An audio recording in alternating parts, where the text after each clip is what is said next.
My name is Stephen Chavez, and I've been a trial attorney for over 25 years in New Mexico. I only represent survivors of catastrophic injuries.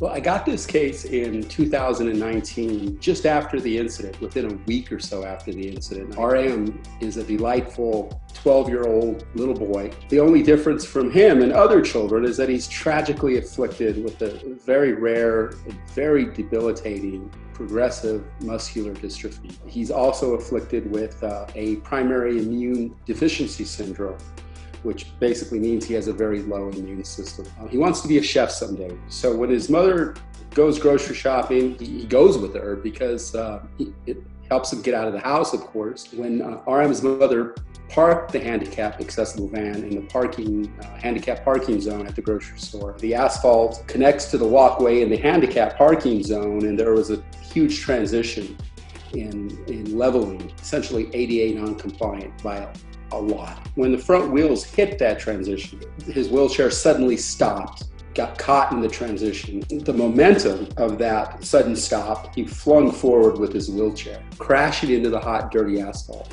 He had some deep lacerations. He had some cuts and bruising on his face. He was quickly taken to the ER from the parking lot. The grocery store accepted liability very quickly. It was 2 days after the fall. Things got really complex and very bad for RM. He woke up one morning and he went into a declining septic shock. We found out later that a rare threatening bacteria actually entered RM's hip through the abrasion. RM's immune response to fight the infection caused him to go into that deep, severe septic shock, which was very life-threatening. So he was rushed to the hospital a second time, where he spent almost 3 weeks in the ICU. He was in the critical care unit for 18 days and pumped with steroids, which is the standard of care for this kind of septic shock. About 3 weeks after, he began showing symptoms of another acute syndrome. His vision became really blurred. He was getting debilitating headaches that lasted for days. His mother quickly called the emergency room. He was placed in the ICU, and this time to treat the steroid-induced diabetes. All of that was linked to the hip abrasion in the fall.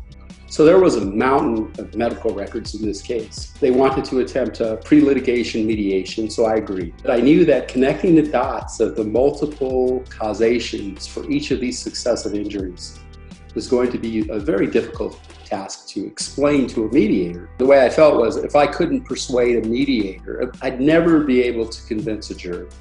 I wanted DK Global to put it all together into a visually cohesive manner.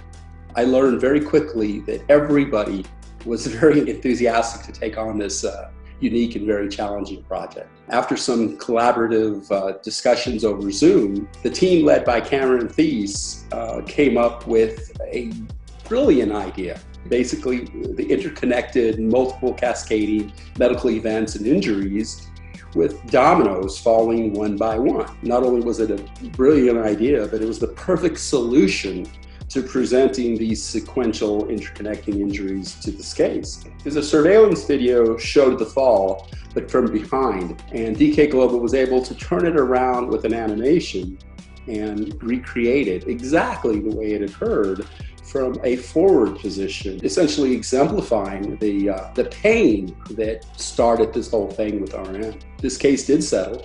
It settled for an amount more than what I thought it would settle for. Yes, I would work with DK Global again. If I could practice another 25 years, I hope to work with DK Global another 25 times. That's how good it turned out in this case. And I do believe that DK Global was instrumental in that.